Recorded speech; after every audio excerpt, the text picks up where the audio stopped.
What's up, guys? This is Mike Cashew. This is the Brute Strength Podcast. I'm here with Chris Hinshaw. He is the Brute Strength endurance coach, as well as probably 75% of games athletes now. No.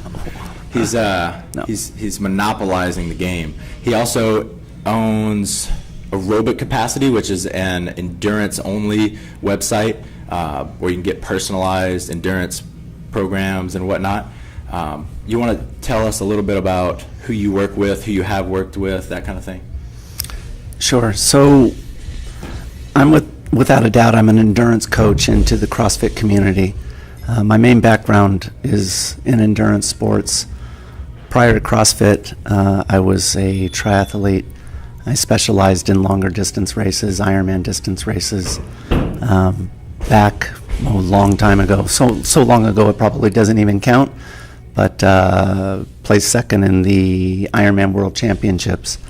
And what I've done is... What year was that? I forget. 1985, and then my last race was the World Championships in '89, and I placed second there. And for me, what I've done is I've really leveraged my knowledge within the endurance side of the equation, and I've been doing CrossFit now coming up on 7 years, and really correlated a lot of that baseline information that has been around my entire life into our community.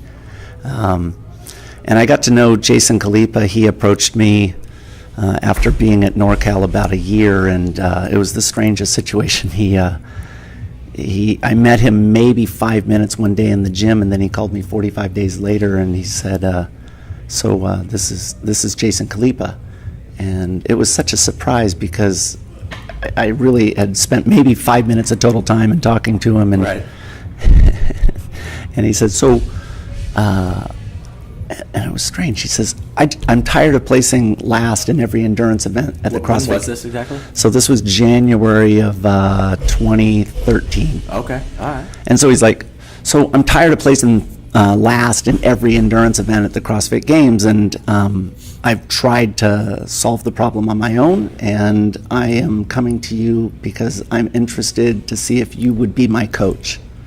Now, what's so funny about that is that I had never coached a CrossFit athlete until then. Mm-hmm. So my athlete number one in the community happened to be a CrossFit Games champion. And so it caught me by surprise. I was nervous all of a sudden that, here's the champ asking me to coach him, and I've never coached a CrossFit athlete before, and so I told him I'd think about it.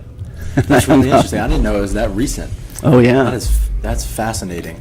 In 2 years, the growth that you've had and the traction you've had in the community. I don't want to forget to ask you this. I've been curious. So you won the Kona, or you got second in the Kona Ironman. What does a typical week look like for that competitive of a triathlete? I just assume you swim, run, bike all day, every day. What exactly does that look like? Yeah, so that's interesting. So when I started coaching games athletes, one of the things that came up always was the volume of swimming. And when I was a triathlete, and my main background is in swimming, the minimum I would swim every week would be 25,000 meters. Most games athletes will complain if I program them more than 1,500 meters in a week. And it took a long time to calibrate that way because, in the triathlon community, it really is a lot of volume. So 25,000 in the pool was not uncommon. 350 on the bike every week was normal, and then running 50 a week. Mm-hmm. And then usually what you would do is there would be a travel day and then a race on the weekend, and then you would repeat that for 8 years. Wait, on the weekend? You mean on... How many weekends? How many are you doing every year? 20. 20 in a year. Yeah. Why? Unbelievable. Yeah, that was just the culture. There was, it was a lot of volume-based, work that you had done, and it all eventually. What happened though in the sport was you started to be selective on the races in which you would attack. You would peak at certain times instead of doing races almost like a training event.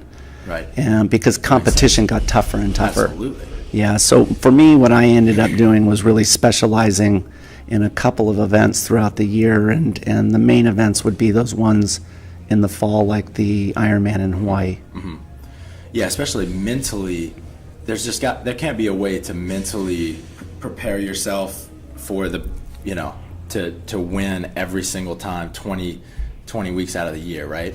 You have to have somewhere you're just like, all right, I'm just going to get through this. This is just training, that kind of thing. Is that kind of what it ended up as? Definitely. Yeah, I think back on some of those days. It was almost, those races felt like an aggressive workout. Mm-hmm. Some workouts that you would do, you'd go on your bike and you'd do a 25-mile time trial as hard as you can, and you do that in 55 minutes, and that's what these races would feel like to me. They would feel like a very hard effort. Right. But then you learned that in order to really dominate, you needed to peak. You needed to do periodization. You needed to create microcycles, macrocycles in your training, and then optimize your taper in order to perform well.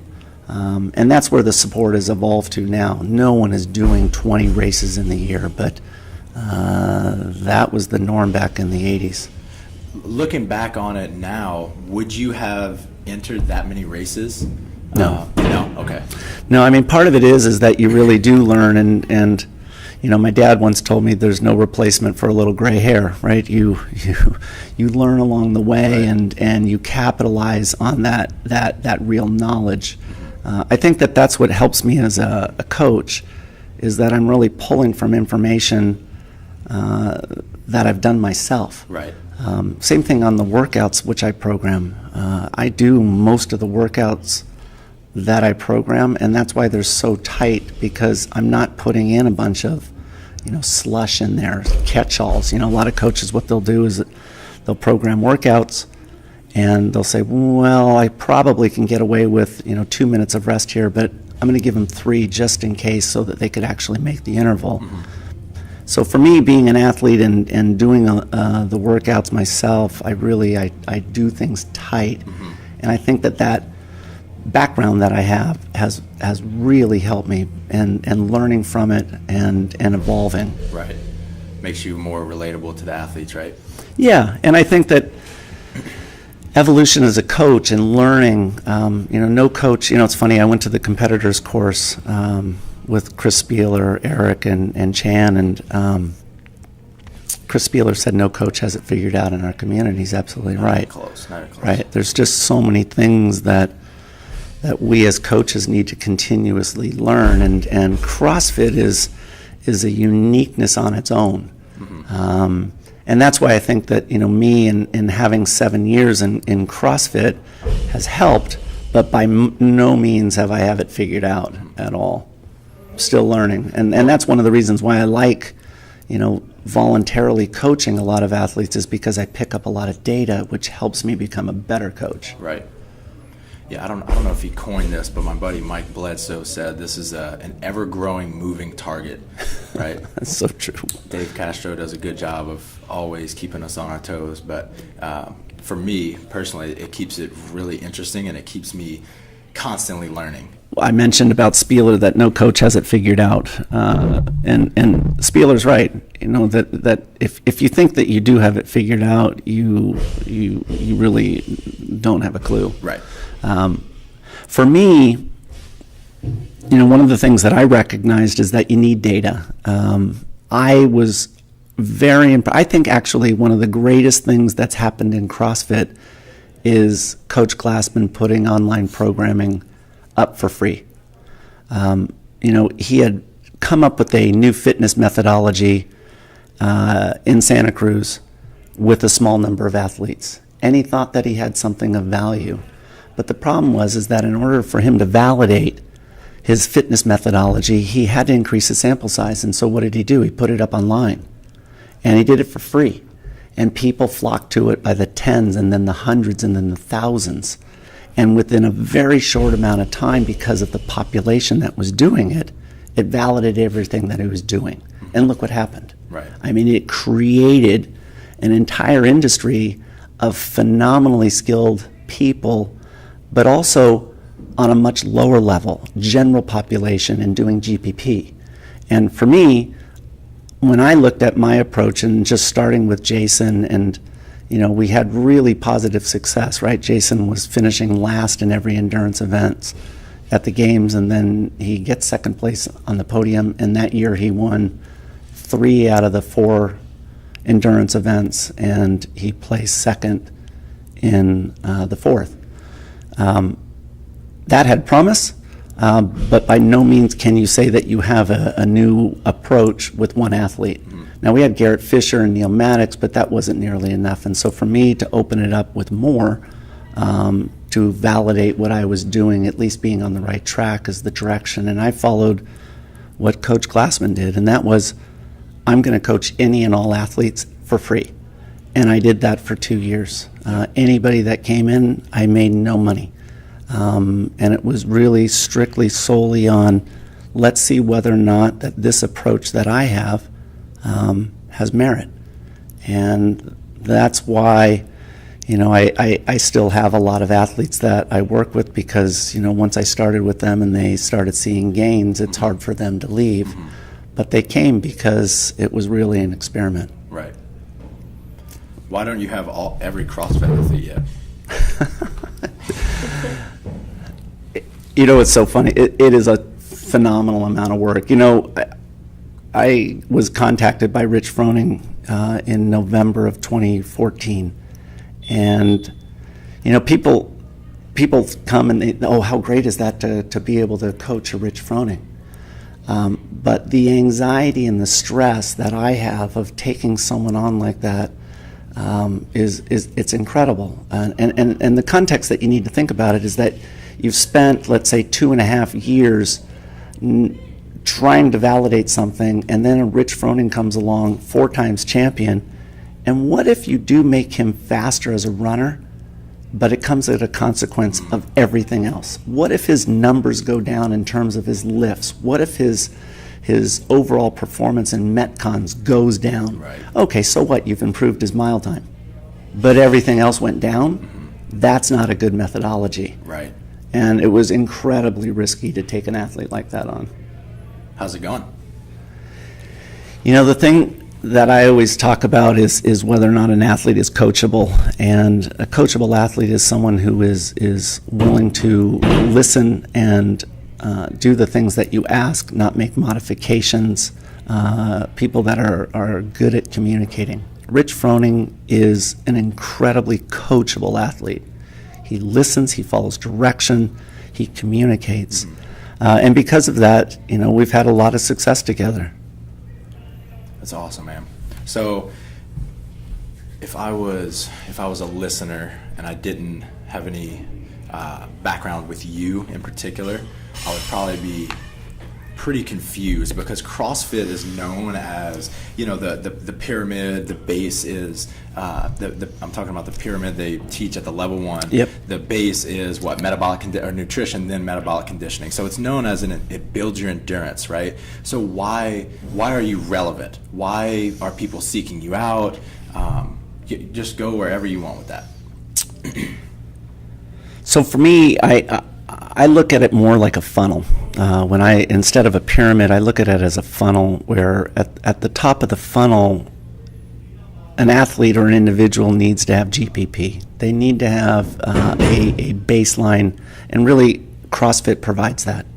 They are capable of doing a multitude of things, and once they develop that baseline ability, that baseline level of fitness, they can move down deeper into the funnel. And that's where my work comes in. The first area where I have athletes spend their time, if they have a poor endurance background, I have them spending more time on their feet, low intensity work. Like what? What does that look like? Just long, slow distance training, just building time on their feet. And that could be with walking. I have people that come to me and they can't run yet. And so we start with walking. And then maybe what we'll do is we'll put a small amount of weight on them in terms of a weight vest, and they'll still walk. And what kind of people are these? Are these like elderly people that are getting off the couch, or are they kind of fit people? What kind of people are you putting a vest on and just having them walk? Paul Gomez, the one that runs Progenics, he came to me last July, and he wanted to run a 10K in the month of September. Mm-hmm.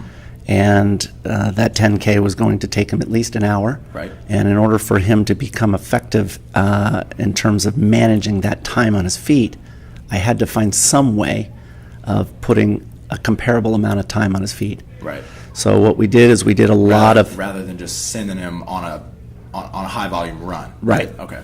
Because part of it is that you've got to be concerned about injury, and I'm not looking at a short-term approach. I want to keep him motivated and involved and really create a lifestyle change. And if I just look at it and say this is a 2-month window, then I would be negligent in my coaching.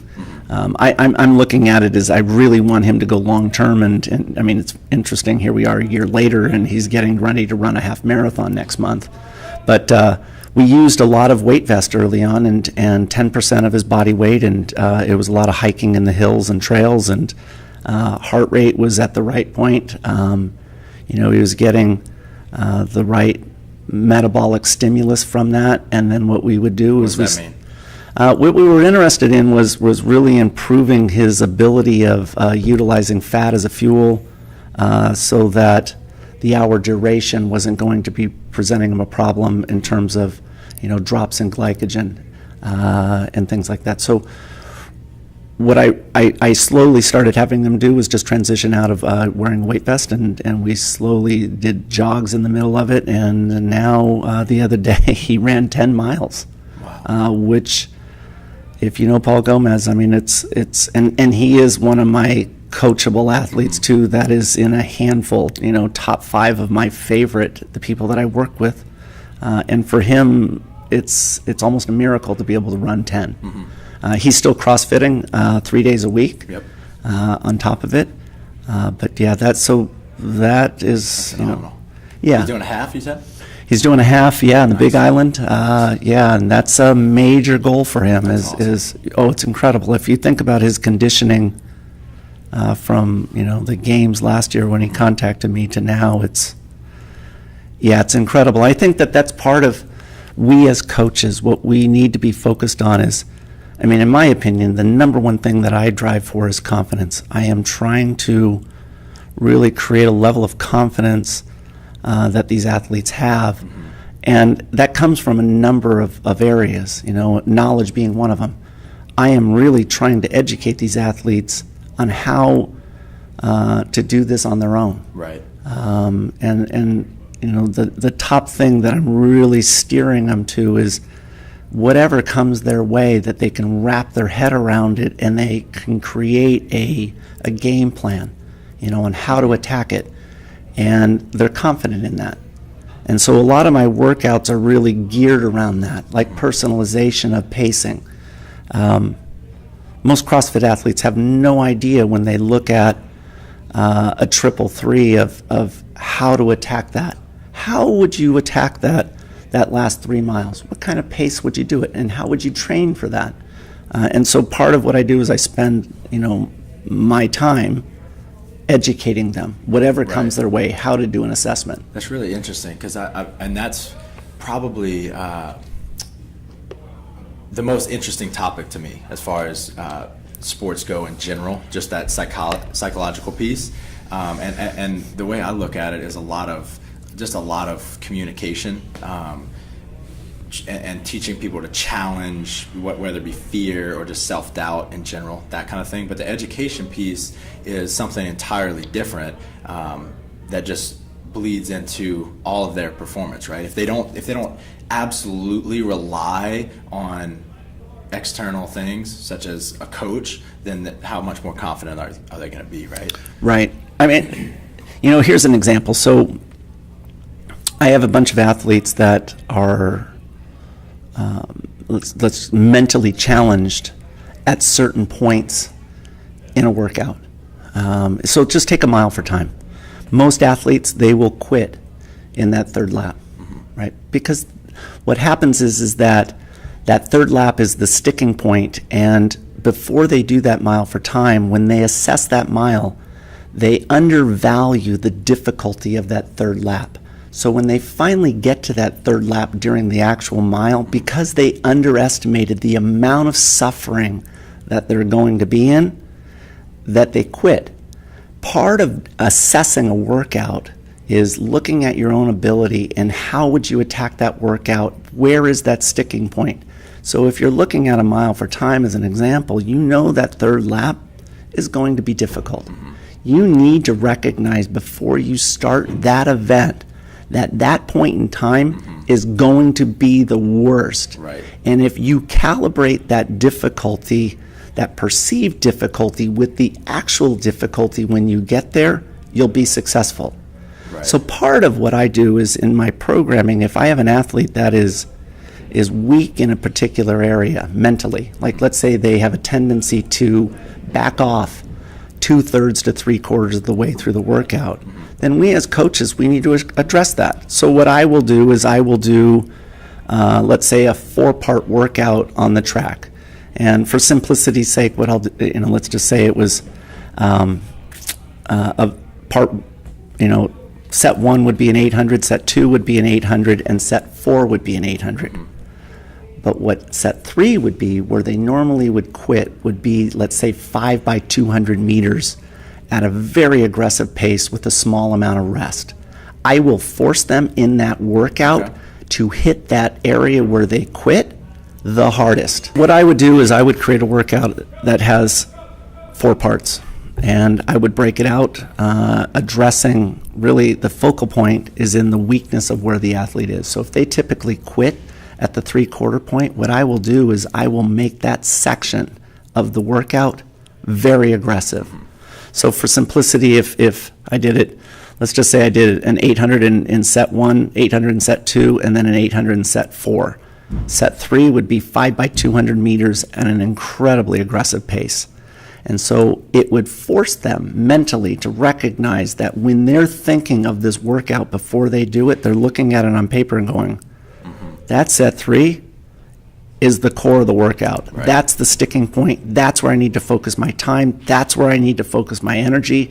Don't get distracted on set 1 and 2, and don't be thinking about 4. Right. Number 3 is where it's at. And so we as coaches, if there is a weakness in an athlete, all we do is we create programming to really modify that weakness and actually create the stimulus to make it a strength. Right. And that's where I spend my time. Right. Yeah. I mean, I liken it to, going out on a run, like a 3-mile run. You think it is, and it ends up being a 6-mile run. What the difference in those two, right? Just having the expectation that you're going on a 3-mile run and it turns into a 6 makes that 6-mile run shittier. Yep. Right. So I guess it's the same thing like on 333 at the games last year. Okay, you're starting out and you're starting that 3-mile run. Don't kid yourself. When you start that 3-mile run, you are so deep into a workout already. You need to be calibrating yourself of thinking, you know what? I need to have a pace that's similar to what I would be doing at that time domain. right. So, okay. It's not just a 3-mile run. It's Right, a so 3-mile run after. Right. So if it's a 40-minute long event, maybe you should be looking at your pace similar to what you would do a 10K in. And so what happened with a lot of people in an event like that is that they were surprised. It's like, well, boy, I'm going way slower than I thought I would be going. Right. And you can't learn, you have no idea how to deal with that unless you've spent a lot of time using, going at a certain pace, monitoring that pace. It can take some time, can't it? Yeah, it does. I mean, I think that part of it is, for me, when I look at maximizing adaptation, I really focus on pacing and getting the athlete so that they have a multitude of gears, and they can dial in a particular pace based upon the workout, based upon the time domain, and they can do it without looking at their watch. And yeah, I think that early runners, when I meet up with them, they just have running speed. And part of what they need to understand is, like, take the Muscle Up Biathlon at the Games last year. That run was a recovery run. Mm-hmm. Well, that run pace also is a pace that someone would do if they were doing a 10-mile event. That recovery pace and training at that, quote, recovery pace is important. Mm-hmm. So I have athletes train, and you know what, like Lindsay Valenzuela, her recovery pace is an 8-minute mile pace. She can recover in any event at an 8-minute mile pace. That is incredibly valuable, mm-hmm. and she can do it without looking at a watch. Right. So I wanna circle back around to this question. So I see that as a huge benefit, being able to pace in your head, that kind of thing. What physically is the difference in, say, just doing a CrossFit program, doing a CrossFit program, and just going out and running as well for extra endurance? And then 3, how are you changing it? How are you improving on just doing a CrossFit program and running? So for me, what I do is I went back and looked at CrossFit and what Glassman did back in the beginning. And it's very clear when you look at his programming, you lay out, a month of programming, the amount of oxidative pathway work that was in that original. For those of us not with a ESS background, what does that mean? What is the oxidative pathway? So the oxidative pathway, most of us know the oxidative pathway as the aerobic system, the aerobic energy system, and that is a system where you are getting energy from oxygen. Mm-hmm. Oxygen is entering into the muscle and creating the energy. The opposite extreme of that is the anaerobic energy system. But what Glassman was really doing is he was creating a balance between that anaerobic system and the aerobic system. And now what's happening in CrossFit is that there is a migration because of pressure from people going into the gyms that they want to have that high intensity experience. Mm-hmm. Myself, I know that if I'm visiting somewhere and I'm not laying on my back at the end of the workout, I feel kind of gypped, right? And so they're getting pressure and going to the extreme of the high intensity side.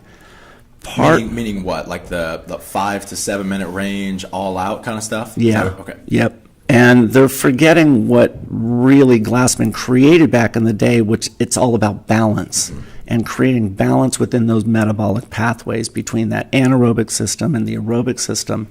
And so for me, what I do is I specialize in that aerobic system, and I am really interested in maximizing performance within that aerobic system in the least amount of time. Mm-hmm. And that balance is what is creating these levels of performance that these games athletes have never seen before. Mm-hmm. I mean, for me, by doing that, the levels of gains, for example, like a Lauren Fisher, mm-hmm. amazing CrossFit athlete, but 7 months with me, just by working on that oxidative pathway, her mile time improved 40 seconds. Wow. Lindsay Valenzuela, podiums, right, at the CrossFit Games, 12 months after working on just 2 workouts a week, oxidative pathway, low intensity, her mile time has improved over a minute. Jesus. Yeah, that balance is really important. And for me, I never push the high intensity side because that's what's commonly done in the gym. Mm-hmm. So my athletes are rarely doing maximum efforts, maximum time trials. What we are really interested in doing is maximizing their speed at their maximum sustainable pace. That's what I'm interested in. Mm-hmm. So how does someone like Rich Froning, he's the fittest man in the world 4 times. He's got amazing endurance. He won the Open 2 or 3 years in a row. How do you improve on his endurance? How have you?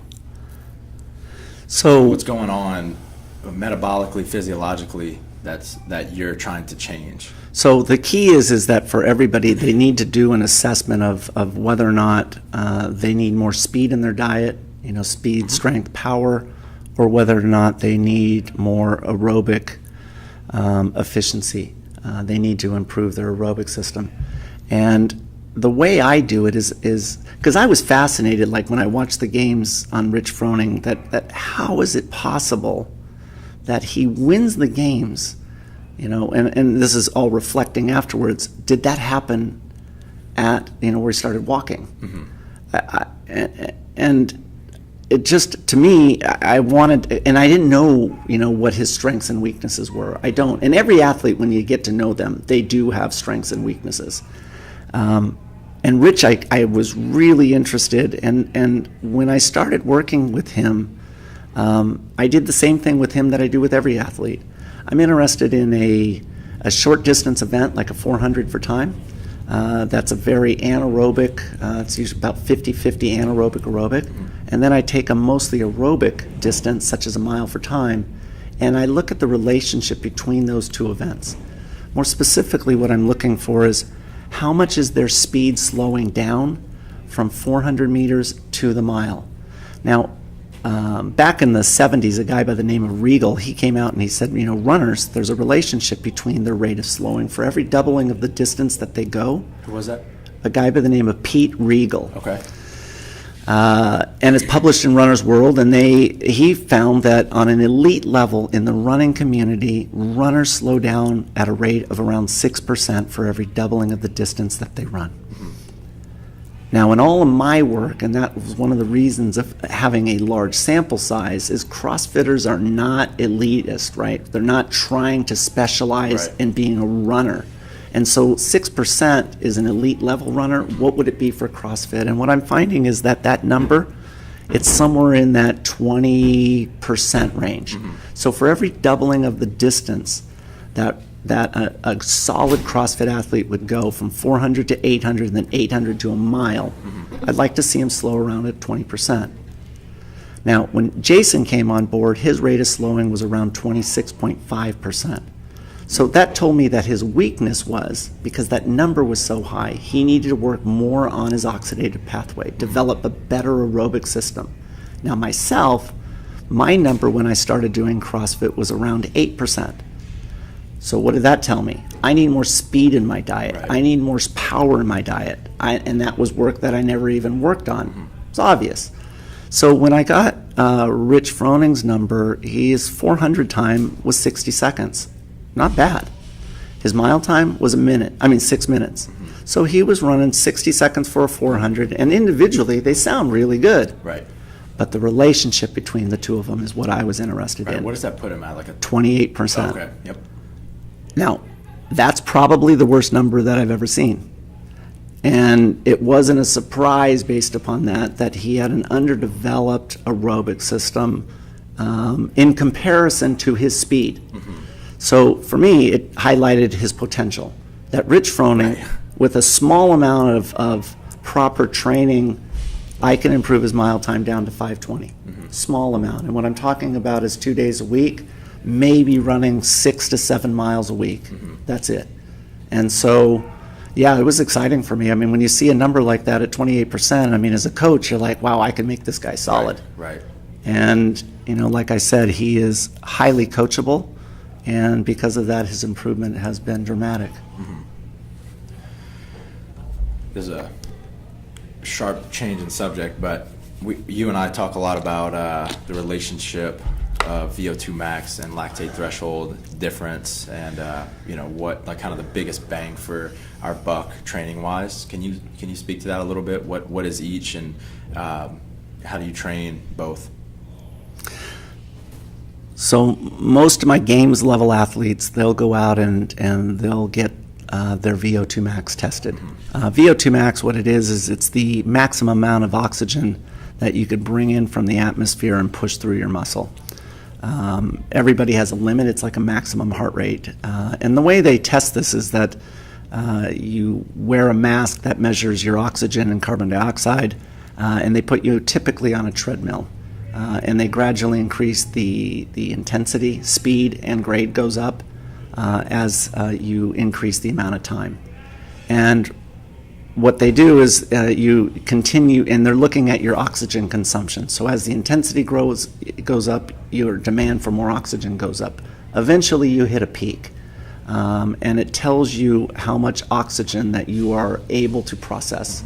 That number, with high intensity training, CrossFit, you can actually increase it to your genetic limit. In some cases, you can increase it, 20+%. Most elite CrossFit athletes tap out on that potential, after a couple years in the sport, and they hit their maximum. So they're not going to increase any more percentage, but in total quantity. But the question really is, and this is where I come in, what percentage of that number it becomes their sustainable pace? Because that VO2 max is a maximum, and you're not going to hit that max until you maybe hit your finishing kick, right? And you're seconds from laying on the floor. Right. So the question is what is your sustainable pace? Right. So how close can I get to that max without burning out? That's correct. So I've had Matt Chan tested, and he's comfortable with me talking about it.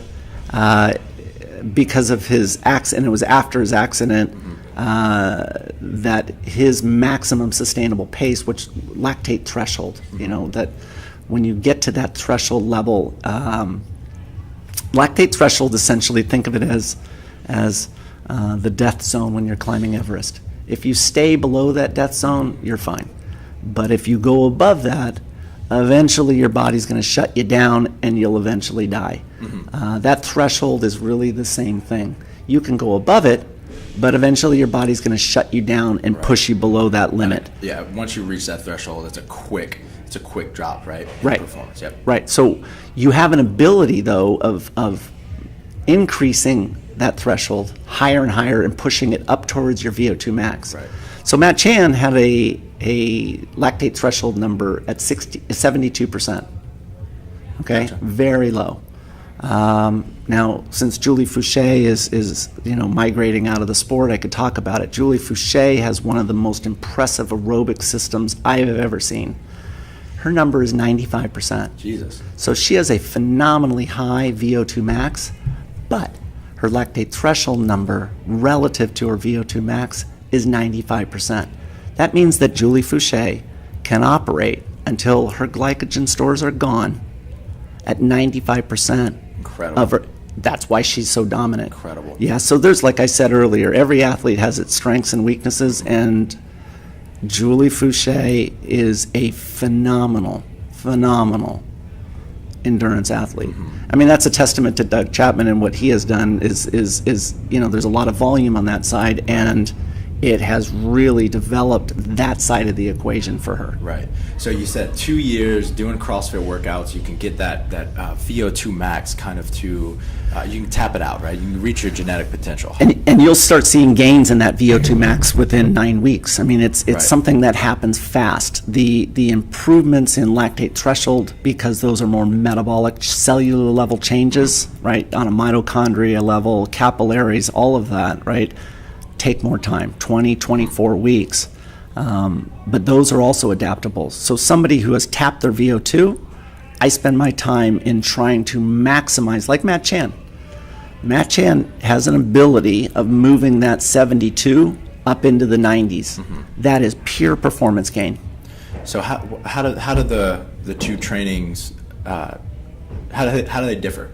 What does it look like? What does a VO2 max based workout look like, and what does a lactate threshold based workout look like?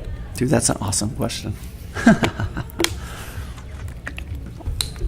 So as a coach, the coolest thing is that if you identify a weakness, then like take Matt Chan, that's a weakness.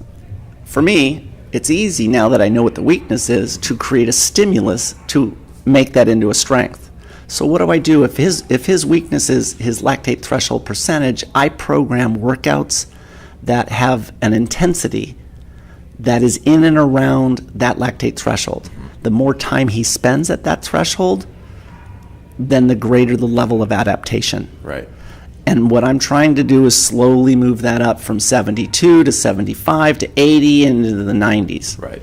So what I do is a lot of workouts and a lot of time that are just below, at, and above that number. It's a range. If Right around there, right? Right. I mean, you need to have some above, because if you don't, the bar will never get pulled up. Right. So paced workouts such as and I would never program something this boring, but let's say it was 10 by 400 meters, it would all be at one standardized pace. So let's say it's, you're doing them at 130s. Every single interval that I would have them do would be at 400 at 90 seconds.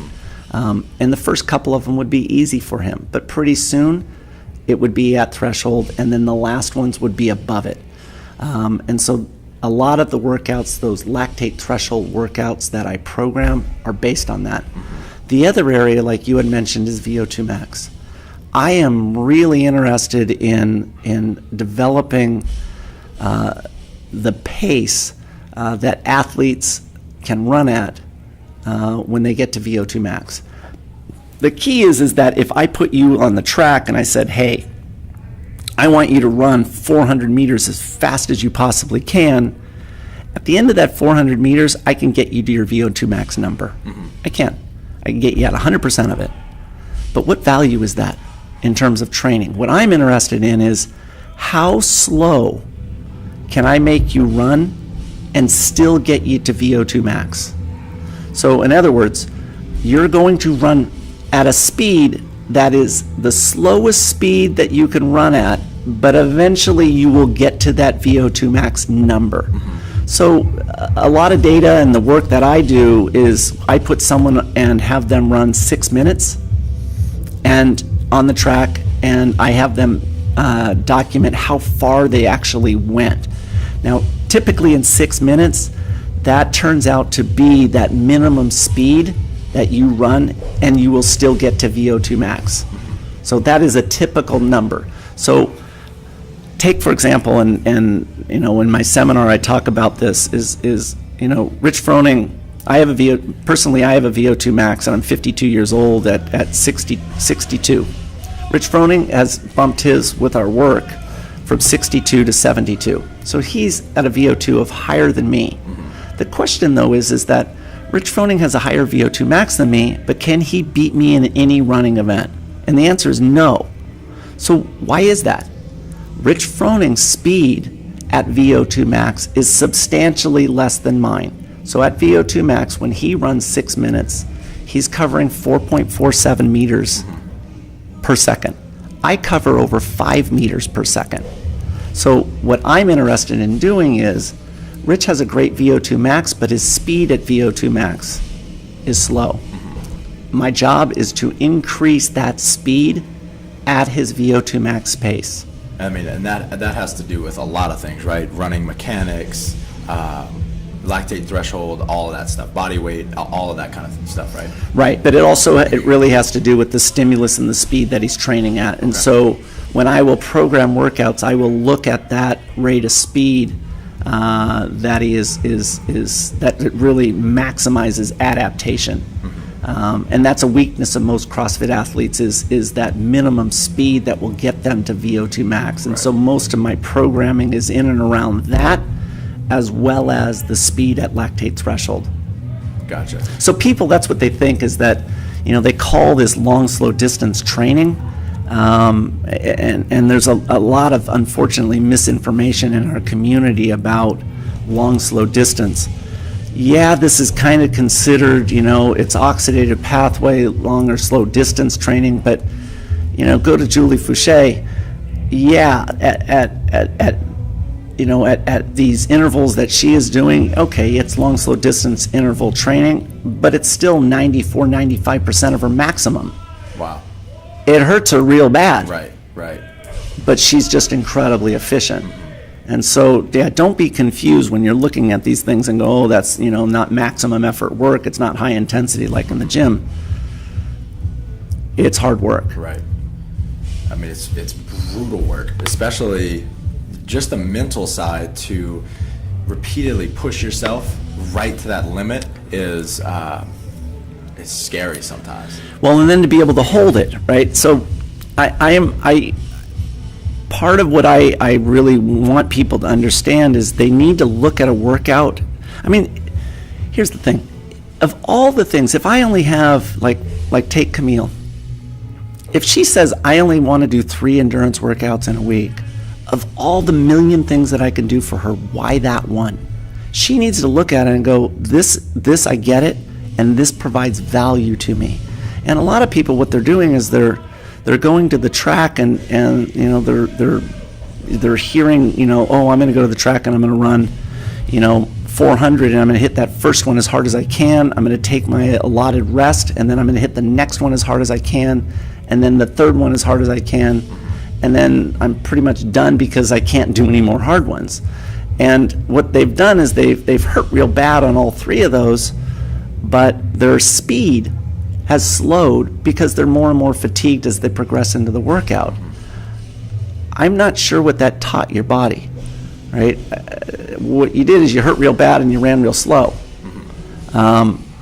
What we're really trying to do with pace type of workouts is maximize the overall workout volume. So if I gave 10 by 400 meters and, you know, I wanted you to hold 130 on every single one of those, I'm interested in your performance deep into the workout, right? So at 4,000 meters, how fast are you running? Because I'm interested in maximizing your speed at that specific volume. Right. Do I care what they do on rounds 1, 2, and 3? Of course not. They're meaningless. Your energy systems are filled. Right. I want to know when you're depleted, when you're fatigued, how fast are you? Mm-hmm. That's real progress. Right.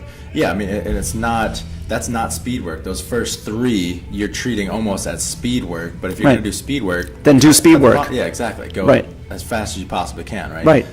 Yeah, so those things, like for me, those workouts, because I have plenty of endurance. My aerobic system is highly efficient because of just the years of work. That's the type of workout that I need. So if I have an athlete who is 60 years old and I'm looking at their stride length and that becomes their limiting factor, I need to be doing things where they're doing 40-meter sprints, 60-meter sprints. I need to work on their power output, hills, sleds, things like that, because that's their weakness. Right. But the majority of people within the CrossFit community, 95% of the people, need more of that aerobic side, and what they need to do is they need to maximize their speed deep into the workouts. It's hard to teach some people because a 10 by 400 is a great workout, and if you do it like you just said, by going as hard as you can every interval, you're gonna be flat on your back at the end of it for sure. Mm-hmm. But I think there's just a lack of understanding about why, or that just the fact that there is a more efficient way to improve your aerobic capacity, right? Yeah. There's a lack of information, and what I see you doing better than anyone else I've ever met is educating people for free, whether it be elite level athletes or your average Joe. You give away a ton of free information, and I think that is slowly starting to trickle into the larger community. People can much more quickly improve their endurance by doing this kind of thing. Yeah, no, thanks. I give all of my knowledge away. Mm-hmm. All of my research that I've done. If you come to one of my seminars, I will share everything that I have. The only thing I don't talk about is from an elite level, the games athletes.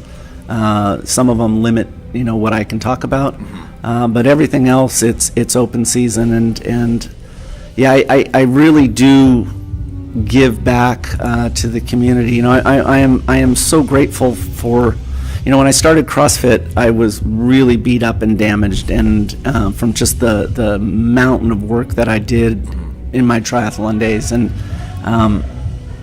CrossFit helped me restore my health and become functional again, and for that I'm grateful. And that is the underlining factor of everything that I do, that if I have an opportunity to pay it forward, I'm going to do it. I am not driven by, the underlying fact is not about money. It's about really paying it forward, and that's what this community is all about. And we see it over and over again. Yeah, I think that the change, though, because I have had so many athletes come my way, I feel like the programming and this and the things that I am doing is in the right direction. Right.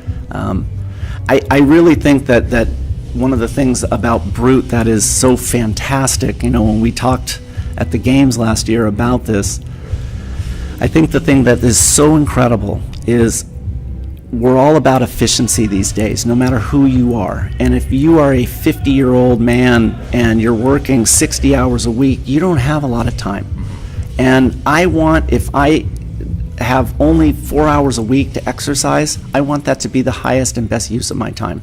That's what I'm interested in. Right. And I want to go to people who are experts in their given area that know that how am I going to improve my aerobic efficiency? How am I going to improve my aerobic system so when I go, traveling to Nepal for my 2 weeks of vacation, that I'm not going to have problem hiking in, the Himalayas, right? That's what I want to know. And for me, in the direction where Brute is going, it's really looking at, of all the options that we have available to us in terms of workouts, why these? Right. And specialists no more than generalists Absolutely. do. And it would be so easy just to take, you, Nick Sorrell, Matt Bruce, and you all write a perfect program to improve someone's running, muscle ups, and snatch, and just throw them all together. The real trick is everybody has to figure out how we can work together. Yep. Because, these athletes can't just do all of it all the time. Right. And that's the art in it. Yeah, and I think that's why Brute is so successful, is because it takes somebody at a high level of organizing these specialists, and I'll put myself in as the endurance specialist. I'm biased, right? I feel like mine should have a certain weighting over somebody else's, and that's where the leaders within Brute of taking this information and consolidating it and putting it into the correct format and the correct weighting becomes critical, right? So they really do, the athlete that comes in is getting the best of everything, right? You're getting the knowledge of the specialist, but then you're really getting an expert in how to put all those pieces together. Right. Well, I sure hope so. I hope so. I hope that's what you're doing. Yeah.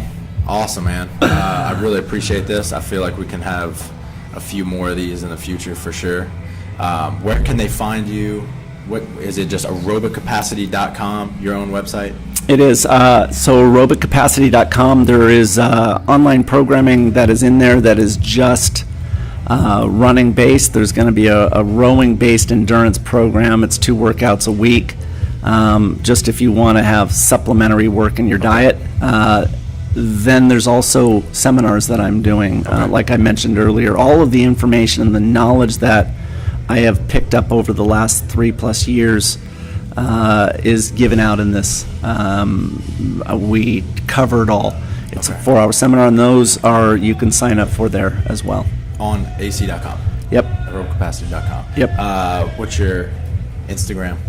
It's Hinshaw 363. 363. Is that the best one to follow? Most active on there? That's pretty good. Awesome, man. Yeah. Well, I appreciate it. Yeah, thanks, man. Yep, thanks.